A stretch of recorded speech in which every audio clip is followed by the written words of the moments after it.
गांव में एक बड़ा परिवार रहता था। उस परिवार में सब अपने अपने कामों में व्यस्त रहते थे, मगर आपस में छोटी छोटी बातों पर तकरार होना आम बात थी। किसी को खाने की शिकायत तो किसी को काम करने की।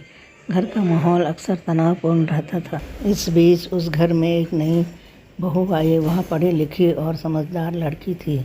शादी के शुरुआती दिनों में उसने घर का वातावरण ध्यान से देखा। उसे समझ आया कि घर के लोग गलत नहीं हैं, बस आपस में धैर्य और ना समझ की कमी है।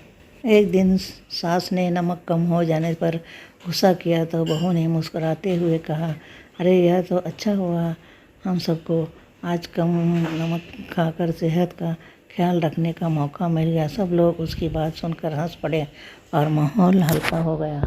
दूसरी बार देवरानी ने शिकायत की कि उसे सबसे ज़्यादा काम करना पड़ता है। बहू ने उसे समझाया, काम का बोझ बांटने से घर का प्यार बढ़ता है। चलो हम सब मिलकर काम करेंगे ताकि किसी को थकान ना हो। उस दिन से काम आपस में बराबर बांटने लगे। धीरे धीरे बहू ने अपनी मीठी वाणी और सरल व्यवहार से सबको एक दूसरे का महत्व समझाया। उसने बच्चों को अनुशासन और पढ़ाई की आदत डाली, बड़ों को एक दूसरे की इज्जत करना सिखाया और औरतों को सब मिलकर घर संभालने का आनंद बताया। वह कहती थी, परिवार फूलों का गुच्छा है, अगर एक फूल मुरझा जाए तो पूरा गुच्छा अधूरा लगता है। इसलिए हमें एक दूसरे का सहारा बनना चाहिए। नई दुल्हन की स्वभाव और समझदारी ने पूरे परिवार को बदल दिया।